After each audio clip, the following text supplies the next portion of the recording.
इसमें वही कलाकार होंगे जो पुराने थे, वो तो है ही हैं, साथ में कुछ नए चेहरे जुड़ेंगे। जैसे दिनेश लाल यादव हैं, खेसारी लाल यादव हैं, पवन सिंह हैं, ये जुड़ेंगे। साथ में नए स्टार कुछ हैं, वो इसके साथ जुड़ेंगे। एक मेगा बजट ह्यूज प्रोजेक्ट है। स्टोरी लाइन की बात करें तो कितना अंतर रहेगा, जो पहली प्रतिक्रिया ये अंदर कितना नजर आएगा दर्शकों को? सर ये रियलिस्टिक है।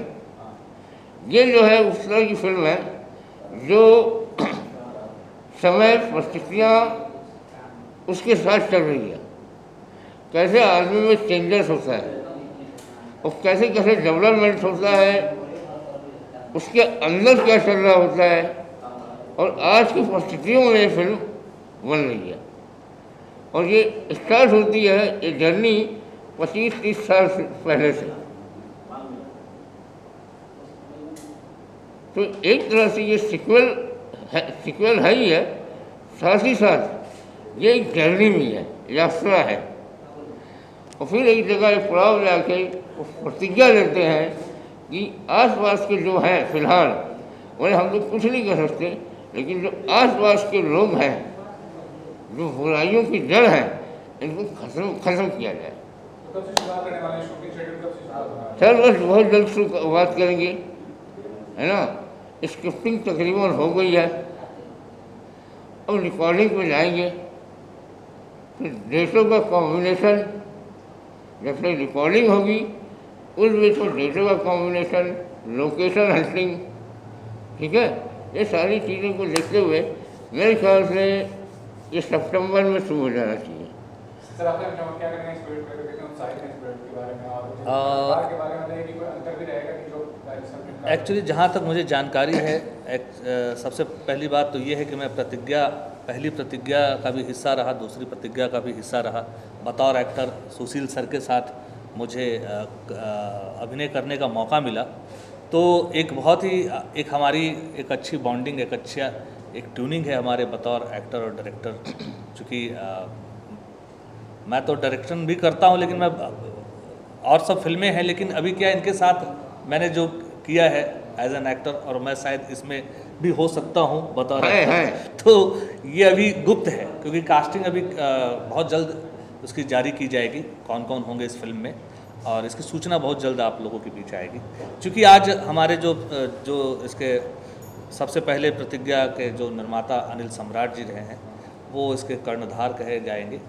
उन्होंने बहुत अच्छी भूमिका बतौर निर्माता प्रतिज्ञा में निभाई। प्रतिज्ञा 2 में उन्होंने बतौर एक्टर भी अपना किरदार एक निभाया है। क्योंकि आज उनका जन्मदिन है 10 तारीख आज, और आज के दिन एक अच्छा मुहूर्त था, तो एक अनाउंसमेंट इस फिल्म की करनी थी। चूँकि बहुत दिन से प्लानिंग चल रही थी प्रतिज्ञा 3 की, और चूँकि सुशील सर ने पहली प्रतिज्ञा और प्रतिज्ञा 2 को जिस तरीके से पिरोया, दर्शकों के सामने प्रेजेंट किया, तो ये सबको पता है कि दोनों ने एक बहुत ही बड़ा इतिहास रचा। जब सिनेमा हॉल का दौर था, दोनों ही ने सिनेमा घरों में काफ़ी धूम मचाया। और ये भी आपके जानकारी के लिए बता दूं कि टेलीविज़न सैटेलाइट पे भी दोनों फिल्मों की प्रतिज्ञा, दोनों सीरीज की काफ़ी धूम रहती है, बहुत ऊंची टीआरपी रहती है। तो उसको मद्देनज़र रखते हुए प्रतिज्ञा 3 की प्लानिंग की गई है। क्योंकि प्रतिज्ञा 3 है, तो जैसा कि सर ने बताया कि कोई ना कोई प्रतिज्ञा तो लेने वाला होगा, और क्या प्रतिज्ञा होगी और उस प्रतिज्ञा को कैसे पूरा करेंगे हमारे इस फिल्म के नायक किरदार, वो इस फिल्म में आपको देखने के लिए मिलेगा। और एक बहुत अच्छा संयोग बना है, जैसा कि सर ने भी बताया कि फिल्म की स्क्रिप्टिंग लगभग पूरी हो चुकी है, और गीत संगीत का भी कार्य चल रहा है। विनय बिहारी जी से जुड़े हुए हैं, और भी हमारे बहुत सारे पुराने टेक्नीशियन इसमें जुड़े हैं। लेखक संजय राय हैं, जिन्होंने प्रतिज्ञा 1 लिखी थी, प्रतिज्ञा 2 लिखी है, और प्रतिज्ञा 3 भी उन्होंने ही लिखी है। तो एक बेहद रोचक प्रोजेक्ट बनने वाला है, और आप सबकी ब्लेसिंग्स की ज़रूरत है। और मैं उम्मीद करता हूँ कि एक बहुत ही अच्छी कामयाब और एंटरटेनिंग फिल्म होगी प्रतिज्ञा 3। सर मैं आपसे जानना चाहूँगा, जब सीक्वल बनते जाते हैं, 1 हुआ, 2 हुआ, तीसरे पे आया, लोगों की उम्मीद बढ़ती है। हाँ जी। और जिस हिसाब से टाइटल और जो पिछला जो है इसमें मार धाड़ तो होने वाली है। हाँ जी, हाँ तो जी। नया जमाना आ गया, नया बहुत कुछ नया चेंज हुआ है। हाँ। क्या कुछ नया इसमें मार धाड़ देखने को मिलेगा? कुछ टेक्निक इस्तेमाल करें, कुछ उस बारे में खुलासा करना चाहेंगे? ये रियलिस्टिक है। आज तक जो फिल्में बनती रही हैं उसमें लोगों ने साउथ फिल्मों की कॉपी की है। साउथ फिल्में जो होती है ना, ये हमारा ये प्रतिज्ञा 2 में भी था, हमारा 1 में भी था, लेकिन ये जो है पूरा hand to hand fight, realistic punch, सब रियल होगा। ये फिल्म अलग ट्रीटमेंट होगी। ये लगेगा ही नहीं कि सिनेमा बन रही, ये लगेगा कि हम अपनी आंखों से देख रहे हैं। जैसे आप पंचायत देखकर पंचायत एक हिट हुआ है, ऐसा लगेगा अरे ये तो सब हमारे साथ हो रहा है यार, एकदम रियलिस्टिक। सर ने बताया है कि भाई इस बार थोड़ा फिल्म की कहानी में या इसके प्रेजेंटेशन में काफ़ी रियलिस्टिक अप्रोच रहेगा। हाँ। तो आप देखेंगे जैसा कि आपको ऐसा प्रतीत होगा कि ये तो हमारे आसपास आमने सामने हमारे बीच की कहानी है। तो इस तरीके से सर की एक योजना है कि इसको रियलिस्टिक तरीके से प्रेजेंट करने की योजना है प्रतिज्ञा 3 को। जी मैं जानना चाहता हूँ, समय काफी बीत चुका है। प्रतिज्ञा का पार्ट 2 है जो मुझे लगता है कम से कम 2014 में शायद आया होगा। यस। तो करीब 8 साल का वक्त बीत चुका है। हाँ जी। बहुत समय नहीं लग गया क्या फिल्म को बनाने में, या जो इसका सीक्वल है या पार्ट 3 है उसे आने में? हाँ, टाइम तो लगा है। उस बीच में मेरी भी व्यस्तता थी। एक फिल्म बना रहा था सम्राट जी के साथ, ज़रार 2। पहला पार्ट अजीत श्रीवास्तव जी ने बनाया था, दूसरा पार्ट मैंने बनाया सम्राट जी के साथ। उसके बाद जो है मैं लल्लू की लैला एक फिल्म मेरी रिलीज हुई है, उसमें बिजी हो गया था मैं, ठीक है ना। अब जो है समय मिला है, क्योंकि एक सर्जरी थी मेरी, मुंह की सर्जरी है, उस वजह से थोड़ा मैं ये ढका हुआ है इसलिए टाइम लगा। अब फ्री हुआ तो बना है। जैसा कि मैं आप सबको फिर से बताना चाहूँगा, बहुत लोगों को जानकारी है या नहीं भी है, बहुत लोग नहीं जानते हैं। सुशील उपाध्याय जी जो कि प्रतिज्ञा के डायरेक्टर रहे हैं, एक सफल डायरेक्टर है। प्रतिज्ञा ही नहीं, इसके अलावा भी कई सारी फिल्मों इन्होंने बतौर डायरेक्टर की हैं। यूँ कहूँ कि जब इस दौर की शुरुआत हुई तो सबसे पहली पिक्चर कन्यादान रवि किशन कुणाल सिंह जी को लेके इन्होंने Manoj Tiwari ji guest appearance item number. जी हाँ। सर मैं ये जानना चाहूँगा, काफी समय तो बीता है। अब मैं जो कहना चाह रहा था एक्चुअली, तो एक सफल निर्देशन के तौर पे ये सुशील जी ने किया है। चूँकि अभी इनकी थोड़ी तबीयत कुछ प्रॉब्लम चल रहा था और इनके सर्जरी हुई है, तो ये कुछ दिनों से बेड रेस्ट पे थे। और मैं यूँ कहूँगा कि बहुत लंबे अंतराल के बाद ये वापस आए हैं। और एक ये भी वजह है कि इन्होंने मास्क लगाया हुआ है। हाँ। तो एक मेजर सर्जरी हुई है इनकी, लेकिन अब ये बिल्कुल फिट हैं, तंदुरुस्त हैं और उसी जोश जुनून और विश्वास के साथ प्रतिज्ञा 3 की मेकिंग के लिए आए हुए सर। सर मेरा एक सवाल थोड़ा जी। स्पष्टीकरण चाहिए। नया समय आया सर, कोविड के बाद वेब सीरीज का समय चला। हाँ जी। और आप कह रहे हैं रियल थोड़ा फाइट दिखाएंगे। Yes। जब इस तरह की होती है, अब नया समय में गाली गलौज भी आ रही है। हाँ। दिखाया जा रहा है कि कुछ इसमें भी ऐसा होगा, रियल दिखाने के लिए गाली गलौज होगी। हो सकता है वहीं तो हो सकती है जहाँ तक सेंसर अलाउ जहाँ तक सेंसर अलाउ करेगा, बाकी रहेगा वो कहीं और यूज होगा। हाँ जी हाँ। अब मिर्जापुर की बात करना आई नो, तो हो सकता है लेकिन वही है, सेंसर को मद्देनजर वो रहेगा वो वेब सीरीज। अच्छा सर, एक ये भी जानना चाहिए, संगीत को लेके क्या कुछ तैयारी होगी इसके अंदर, किस तरह का संगीत आएगा? संगीत विनय बिहारी जी, गीत संगीत विनय बिहारी जी का होगा। जैसा कि प्रतिज्ञा पहले सीरीज और दूसरे सीरीज में भी उन्हीं का काफ़ी योगदान रहा, गीत से जुड़े रहे। लेकिन इस बार संगीत भी वही करेंगे, क्योंकि एक बहुत ही गुणी और एक अच्छे रचनाकार कह लूँ और संगीतकार कह लूँ, ट्यून भी बहुत अच्छा बनाते हैं। उन्होंने बताने की ज़रूरत नहीं है, विनय बिहारी जी ने अपने आप को प्रूफ किया है गीत संगीत में।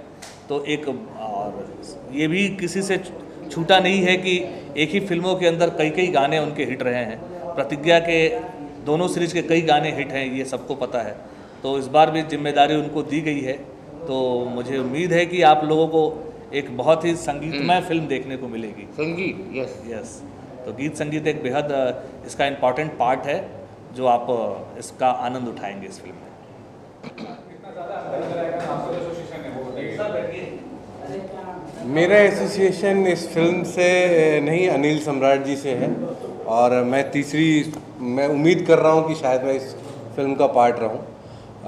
मैं उनके जन्मदिन है आज, उनका 10 तारीख है, तो मैं उनके जन्मदिन पर उनको ढेर सारी बधाइयाँ देता हूँ और प्रतिज्ञा 3 के लिए उनको बेस्ट ऑफ लक बोलता हूँ। कि सबसे बड़ी बात यह है कि भोजपुरी इंडस्ट्री आज सरवाइव कर रही है और अच्छा कर रही है। आज 22 चैनल हैं और इन फिल्मों का योगदान है, बड़ी बड़ी हिट हुई तभी आज इतने सारे चैनल, इतनी सारी चीज़ें खुली हैं। बस आप लोगों से यही दुआ करता हूँ और अनिल जी से कि अच्छे अच्छे सिनेमा बनाएं और भोजपुरी को और आगे बढ़ाएं। सर आपसे हम क्या कहते हैं, काफ़ी सफल रहा पहले भी वो जो पार्ट आया था, ये कितना उम्मीद है आपको सफल होगा? और अच्छी फिल्म है। पहले भी अपना पार्ट 1 प्रतिज्ञा पार्ट 1, प्रतिज्ञा पार्ट 2, पार्ट 3 भी बनेगी, उससे ऊपर ही बनेगी, दोनों फिल्म से ऊपर ही बनेगी। पर फिर भी जब सीक्वल कुछ होता है तो लोगों को उम्मीद ज़्यादा होती है, सफल हो जाता है पहले फर्स्ट पार्ट अगर सफल है, सेकंड पार्ट सफल है, तो तीसरे में उम्मीद ज़्यादा होती है दर्शकों को बेहतर होना चाहिए। डायरेक्टर सर पे उम्मीद है, वो अच्छा ही करेंगे। और हम उम्मीद ये कर रहे हैं कि प्रतिज्ञा 3 से ऑडियंस वापस थिएटर में आएगी। और आज के ज़माने में OTT प्लेटफॉर्म का चलन है, क्या लगता है कि भोजपुरी इंडस्ट्री में भी जो एंटरटेनमेंट का कंटेंट है वो भोजपुरी इंडस्ट्री बिल्कुल है। अभी आपने देखा होगा चौपाल करके एक OTT ऑलरेडी भोजपुरी का लॉन्च हो गया है और OTT तैयारी पे है, जिनको बारे में मैं जानता हूँ। तो क्योंकि अपने पास हम लोग वर्ल्ड की 3rd लैंग्वेज है जो सबसे ज़्यादा बोली जाती है, शायद आप लोगों को भी इस बात का पता है। तो इस वजह से मुझे लगता है कि आने वाला समय, अभी जैसे भोजपुरी इंडस्ट्री 18 साल की ही है, 25 की होने दो।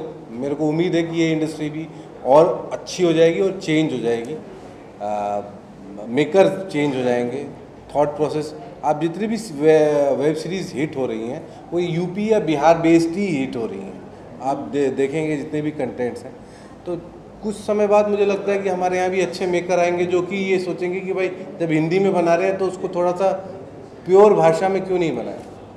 तो ऐसा चाहूँगा कि आज के दौर में कितना उभरा है इंडस्ट्री, मतलब कोरोना का 2 साल से ऊपर हो गया समय, आगे क्या भविष्य नजर आ रहा है? आपको एक बात बताऊं, सारी इंडस्ट्री बंद थी लेकिन सिर्फ भोजपुरी इंडस्ट्री थी जो कोरोना काल में सबसे ज़्यादा फिल्में बनाई। हम सारे एक्टर बिजी रहे, सारे ऑलमोस्ट डायरेक्टर बिजी रहे, सब ने काम किया बिकॉज हमारे चैनल बढ़ रहे थे और उनको डिमांड थी कि हम फिल्में बनाएं। तो इस बीच जो सिनेमा बना वो मैक्सिमम चैनल के लिए बना, क्योंकि थिएटर में तो कोई जाता नहीं था। बट ठीक है, एटलीस्ट हम लोग सबसे ज़्यादा रहे, सबसे ज़्यादा दिखे, सबसे ज़्यादा हमारी फिल्में बनी कोरोना काल में।